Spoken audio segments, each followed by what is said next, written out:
Hey, what's up guys? Matt here, another episode of Mobile Human Experience.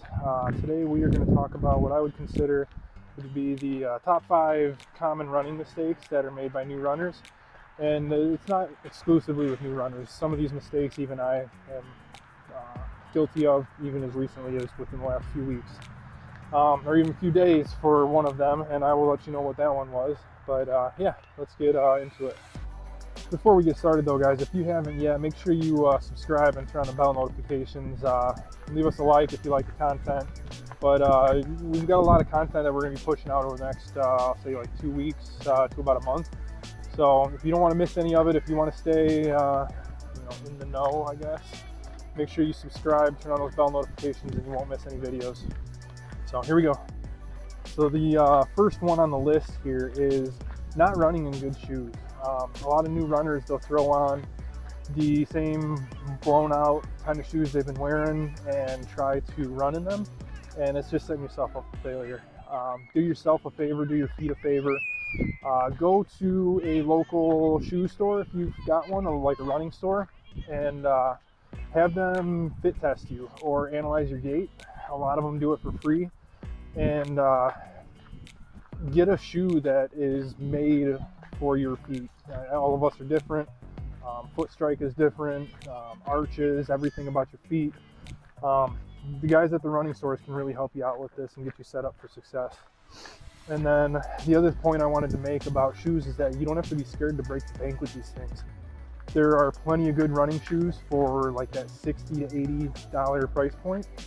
And if you are sales savvy, watch for the sales throughout the year. And the last point I want to make is in regards to those sales, watch for the new year models when they come out. Whatever brand shoe you're running or looking to pick up, when they drop the new model, it's just like anything else. They'll clearance out the old ones. Literally nothing wrong with them. Most of the time, it's just a new model year and they don't change a whole lot. So you can get some shoes for crazy discounts, 40, 50, 60% sometimes. So watch for that. Those are my good running shoe tips. The second point I want to make is about hydration and staying hydrated. Make sure you guys do yourself a favor, if I could talk today, and look up how your body stays hydrated and how it recovers from a state of dehydration. Fully understand that and know that chugging a gallon of water the day before race day to try to make up for it is going to hurt you probably a lot more than it's going to help you. And trying to chug water before a race is usually a terrible idea.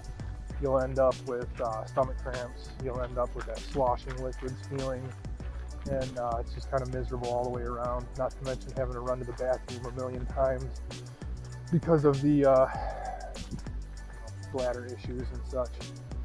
And then chugging water like that, if you're just chugging water, you run the risk of actually flushing out some of the electrolytes out of your system, and you can end up in worse shape than even when you started. So the next one is starting too fast into a training plan, into a run as well.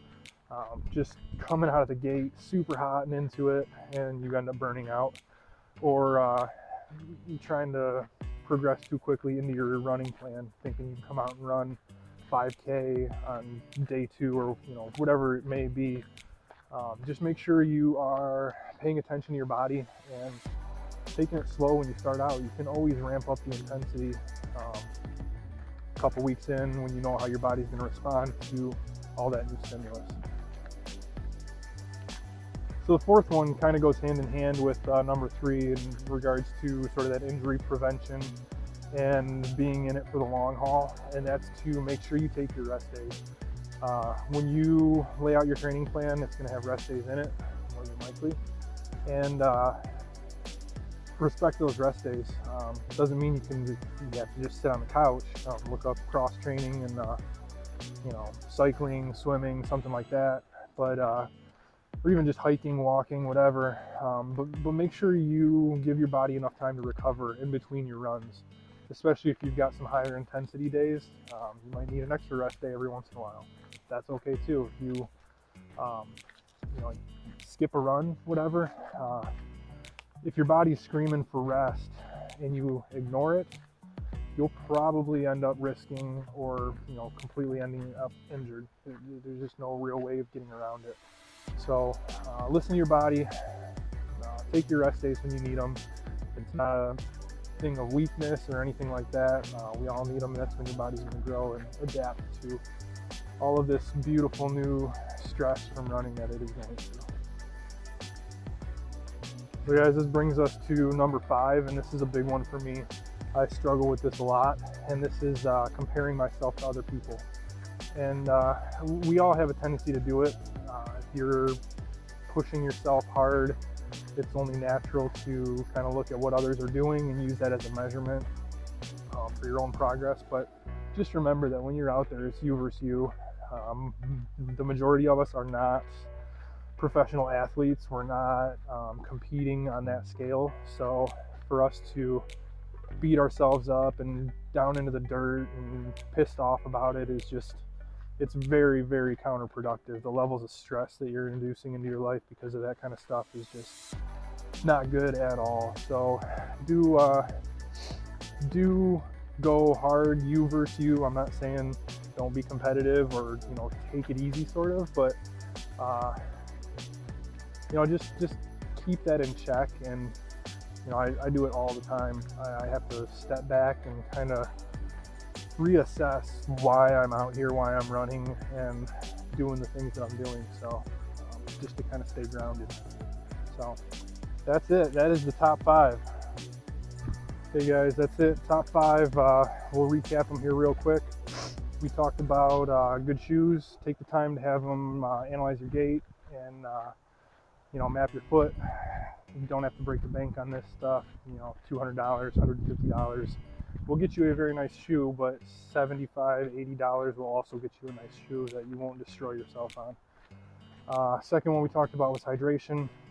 Make sure you stay hydrated out there. Make sure you understand how your body takes in electrolytes, how it loses the electrolytes, and you'll be much better off because of that. So number 3, we talked about taking it easy, on the run and also on the training plan.